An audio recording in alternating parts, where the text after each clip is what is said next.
Hey everyone, Rascal here. And Mama, welcome to our podcast. Today we're covering the hilarious, unexpectedly hilarious anime, Cells at Work. The human body consists of approximately 37 trillion cells. These cells are hard at work every day within a world that is in your body. Okay, forget this. This is a really hilarious anime with a white blood cell who you find out who really wants to be shifted with a red blood cell, and you get to know all the unsung heroes and the drama that unfolds inside of this person who comes up with every disease and illness known to man within a 20-some minute episode. Right? Oh my gosh! Before we start, be sure to like, subscribe, and click the notification bell to get updates on future podcasts and more Paws videos. Yes. Yeah, that is the most disturbing thing about this. Like, if you're not disturbed by the white blood cells doing their job and killing every single bacteria thing that comes into the body graphically, every episode is supposed to be showing how the body deals with a certain thing that affects it. Yeah. Yeah, it can be, like I said, the bacteria. They have stuff like heat stroke. Food poisoning. Heat stroke. Scraped wound. What they have? What else did they have? They had, hemorrhage shock. The flu. Hemorrhagic shock. The flu. Cancer itself, which was condensed more into like a 2-part instead of an arc. And that one was a pretty dark 2 episodes. Right. But yeah, every episode, whoever this is like danger prone. What the heck's going on out there? And it started off, with something like just a common cold. It started off really with something basic, yeah. Basic, and then as the series went on through the season, they got worse and worse to the hemorrhagic shock. And man, it's hilarious at the same time it is informative.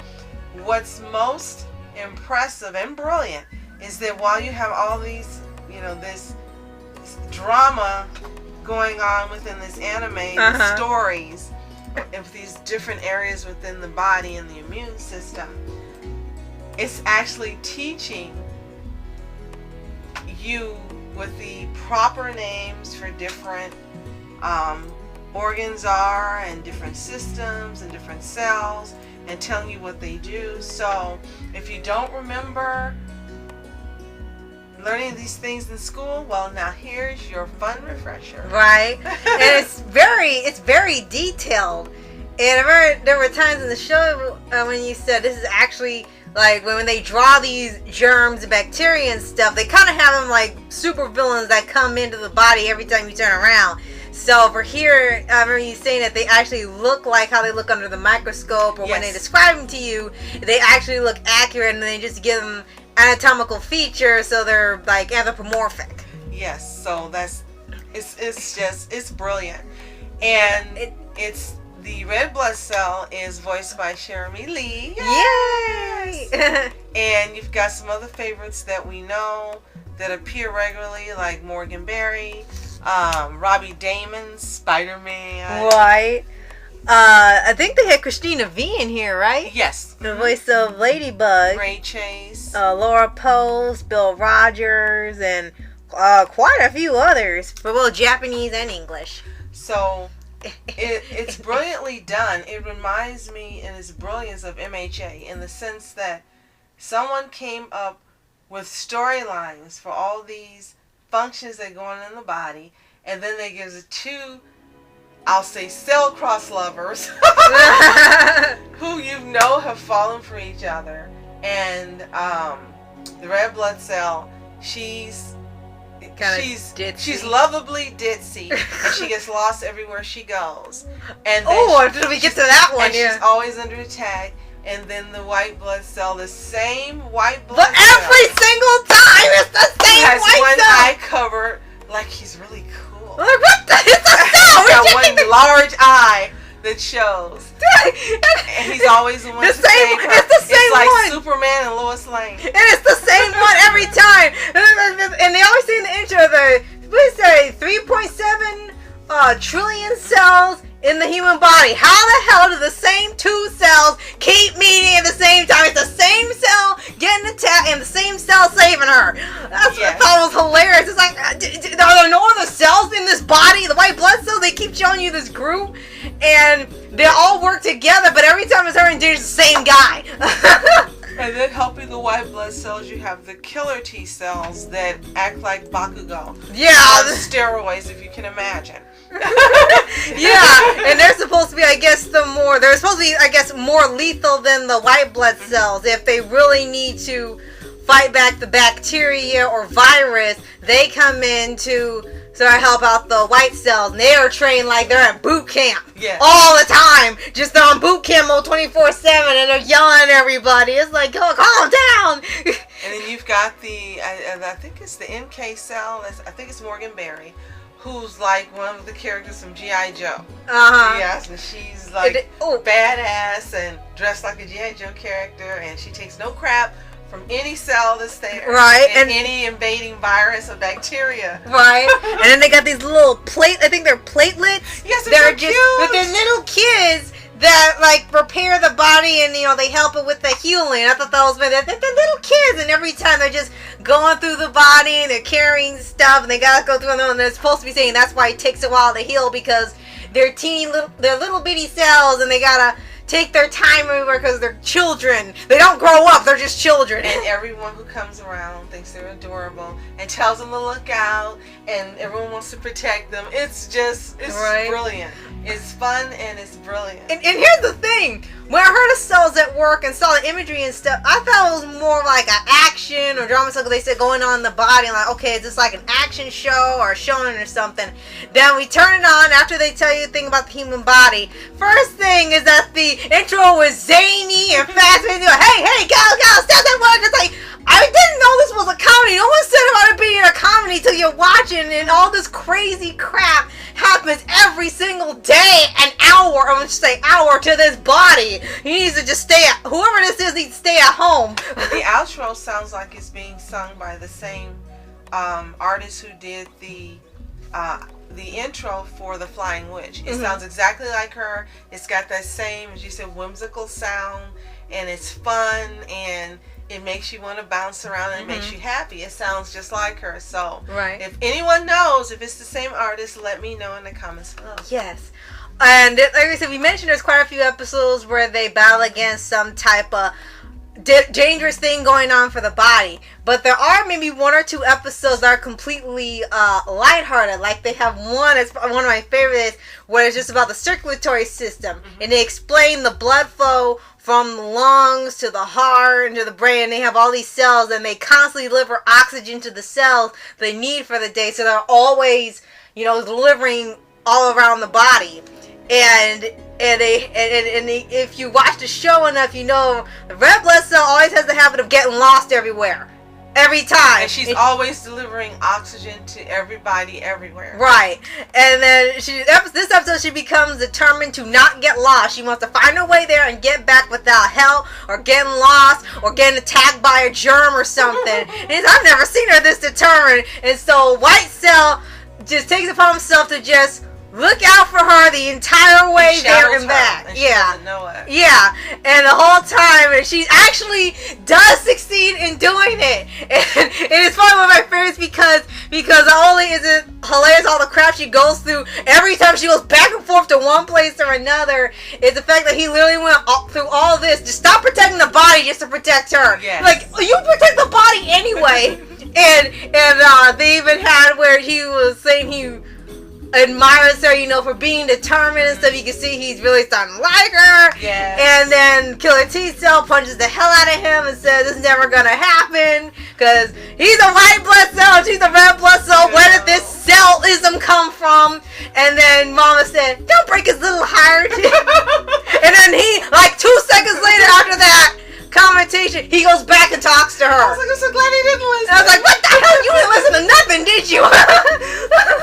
And then there are a couple stand-on episodes for not just drama, but for the writing. And one is when the cancer cell invades. And as you mentioned, it was a two-parter. What was really stand-out about that is they had the cancer cell, before he was getting ready to be killed off, start giving his story to the white blood cell. And he's saying how he didn't have a chance, and he wasn't really bad, and this and that happened, and the type of life he had when he was growing up where he was, and I think he didn't get to be in the bone marrow, but when you're listening to it, it sounds like some drama you would hear in a movie. And the white blood cell, it has empathy, but he tells them, I've got to kill you anyway. And then they don't show you the white blood cell killing this one cancer cell. Now keep in mind, throughout this entire freaking series, you've just seen blood, blood, blood, blood. Every time he's killing and baiting by and he keeps it splashes all over him and all over everything that's within a 10-mile radius, and it's fluid and flowing. But they don't let them show you the white blood cell killing the cancer cell, because he's told him his story and how he wants to live and doesn't want to die, and he didn't start off bad, and he told him, I'm sorry, but I gotta take you out. Yeah. So that was interesting, the way it was written, the way it was done. That was a standout episode. And another for me, besides the circulatory one, was they had cedar pollen allergy, and cedar pollen allergy apparently was the apocalypse for the body. Everything went to hell. There were meteorites crashing down. The dam broke. There were tornadoes. There was an earthquake. Everyone was all topsy-turvy. And then the memory cell that apparently remembered the body having that something. So it's supposed to be. It was the prophecy that the calamity would come, and everything was going haywire, and the memory cell freaks out if he can't remember something. He loses his mind. And then they had this thing where the person took steroids and medication to get rid of the allergy, and it was like the Terminator, and they were shooting everything, firing everything that was running until it was given out. And then the allergens looked like Slimer. It's like, what is this? Like, what? We know they watch Ghostbusters because they look like Slimer, and they were like, oh. That's it. They're like ghosts. Yeah, that was hilarious. It's like, it's the end of the world, and everything was coming down. And then there was the episode. Which one was the ones where they were like zombies? It was one that they were doing with influenza. Yes. Yeah, and and if they regular cell got infected, they turned green, and they would spread spores to other cells, and they would have to take them all out. And they moved like zombies, and they sounded like zombies, so that was hilarious. And the last 2 episodes were the most serious of the season, and that's when they had the hemorrhagic shock. Right. And first the body started heating up. They were like, something's wrong, this isn't functioning right. This isn't cooling down like it normally cools down. Right, and then after everything was fixed and now you think, oh, everything's fine, they're being joy, and everything's normal, and all of a sudden it was like something hit there and made everything explode, like it was like a nuclear explosion, and the entire body that looked like a city was decimated. Everything just started being torn down, and red blood cells started being killed off. They started falling off cliffs, falling in chasms, and they were saying, we're losing people, we're losing too many people, we're losing. And in that instance, the red blood cell was actually training another cell. And when she first got there, she was kind of arrogant. I know this, I know everything. And she was really kind of rude to her, like, you can't teach me anything, let's just get this done, what's wrong with you?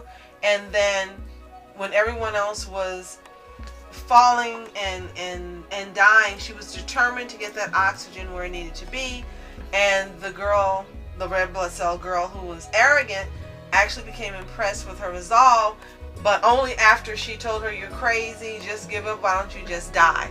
Yeah, that was pretty dark. All of a sudden you see all this white like snow because the body's shutting down in different areas to conserve heat in other areas. So where the red blood cells are, then they're starting to be killed off by the cold. And then guess who comes to the rescue to save the day? Apparently, what did they say? It was American red blood cells, and they all had Texas accents. Yeah, and they made sure. Like, wait a minute, why are they all Southern? I was trying to lead up to it. I was trying to lead up to it, but yeah, it was hilarious. It was funny, and they came and they saved the day, and they brought in reinforcements. They said, where did these by cells? The millions. And they said, where do these cells come from? I don't know. We were just in our body. Then we went to this little needle, and the next thing you know, we were in this new body. It was like, so now you know that when this story continues, you got to deal with all these new characters. Because she got the person got a transfusion, right? and they were real friendly, and they were ready to help them. And so when it ended, it didn't end on a cliffhanger, which we thought it was going to end on. If you haven't seen it, spoilers. There's this one scene that is so cute that I have to mention it, where the red blood cell starts telling her ship white blood cell about all these things that happened. He already knew. And he just listened to her. Really? And she was so excited. And he sat there and listened to her like he'd never heard it before, and he had seen everything. And I said, he has fallen in love with her because he's sitting there and listening to everything she says like he's interested, and he's never heard it before, and he knows everything that went on. And it was so cute. Oh, shit! Like, why are we shipping cells? Like, what's going on in my body? Why is that happening? So it's a fun, romantic, comedy, educational anime that's brilliantly written and animated, and with a wonderful cast of voice actors that we know and love. Right. And we found out there's actually a season 2 coming. Yes. Netflix had that for a while, but I didn't know there was an ongoing series. And the manga is only like 5 volumes, so I can't see what else they're going to have, whether original or in the manga. And the manga itself has had a ton of spin-offs for different types of bodies, like when it's a female body or a kid's body or a baby. So, and they're going to have a movie actually later, either I think in 2020 or in 2021. So, great to see how that turns out. Now, if you have seen Cells at Work, or if you haven't seen Cells at Work, it's on Netflix. Give it a watch. Let us know what you think in either case in the comments below. And if you love the budding romance between the white blood cell and the red blood cell, like I do, just don't eat anything while watching it. That's right. And be sure to like, subscribe, and click the notification bell to get updates on future podcasts and World of Paws videos. Yes. So, thank you so much for watching. I'm Rascal Entertainment. I'm Mom Entertainment. Have a fantastic day. Peace. And reporters sitting, flashing lights, trying to walk around, man. Who the hell are you? What you wanna do? Well, man, it's on you. Man, it's on you. Met her in my dreams. She was my queen. A castle in the mountaintops, rivers and streams. Plucking sunlight from the sky in my pocket. Give it to you later on in the form